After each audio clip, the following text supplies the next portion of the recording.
Hi, boys and girls. So today's lesson is looking at the structure of a paragraph. Okay, and why is the structure of a paragraph important?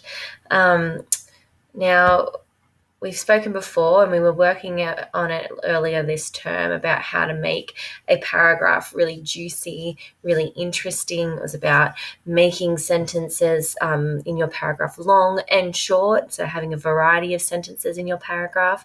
It was about coming up with interesting sentences as well, which you did a really amazing job with, I have to say, at the beginning of this term.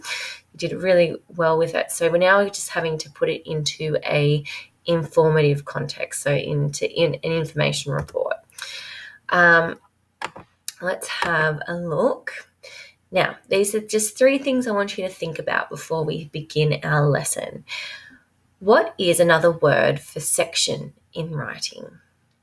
And I've given you a clue just before. Why are headings helpful in informative texts? And why are paragraphs so important when writing informative texts?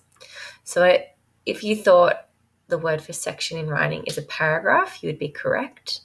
Why are headings helpful in informative texts? It tells the reader exactly what they're about to read about, especially if they're trying to find information for their own information report or just for their own knowledge.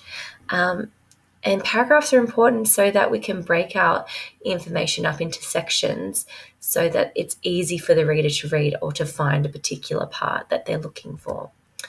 Now, as you can see in our information report, we have lots of different paragraphs, and we went through that last lesson. We're going to be focusing on writing a paragraph today, and I just want you to focus on writing one of the descriptive paragraphs.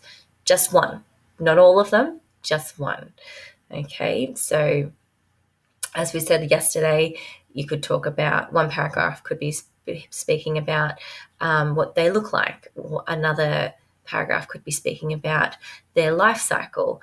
Another paragraph could be about what they eat. And they don't have to be those 3 things either. They could be 3 other different things as well. But that's just to give you an example. Watch this video next because it's going to tell you the different types of sentences within a paragraph and why they're important. This only goes for about a minute. And here are the parts here. Now, I'm going to give you, now this looks like you're writing 4 different paragraphs, but it's not.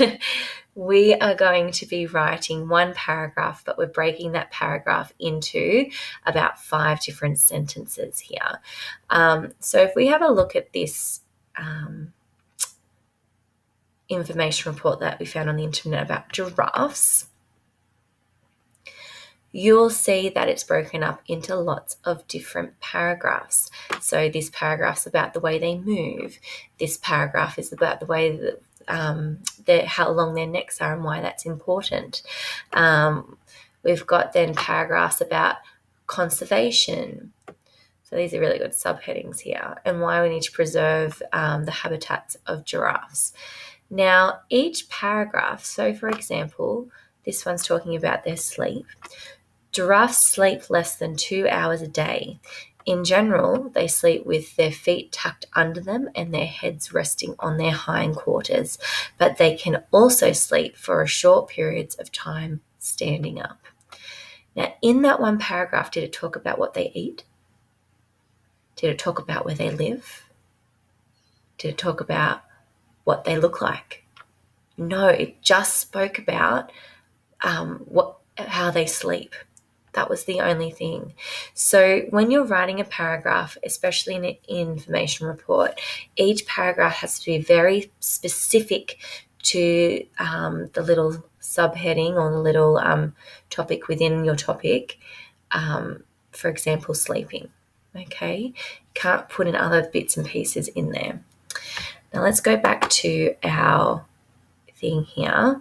So each sentence or each fact about them sleeping would go into different ones. So you've got your introductory sentence, and that was that really good sentence at the beginning, giraffes only sleep for 2 hours a day. I think that's fascinating.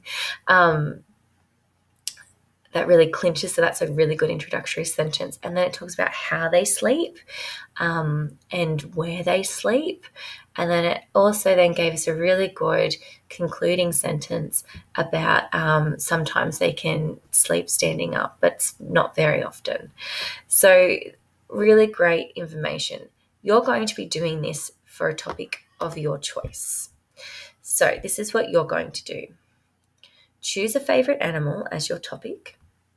Then choose from the following subheadings: where they live, what they eat, what they look like. So you don't have to do all three. If I, for example, was choosing lions and I wanted to look at just what they eat, okay? So that's what my paragraph would be about, what they eat. I wouldn't talk about this one or this one. So I'm just giving you a choice here, but only choose one. Then you're going to research information about your chosen animal and fill in the table attached. So that is this table here, okay? So then it'll be attached to this assignment. Then use the information to write your paragraph in your own words, okay? So I'm going to do an example for you. So if you'd like to see me doing one, watch this video here that's going to be here. But then I want you to attach your paragraph here, okay? Not the template, not the table that was there. You're actually going to write your paragraph as if it is one paragraph. All right. I hope that helps. Remember, you can always watch the how-to video that's after this one if you're not quite sure. Thanks, boys and girls.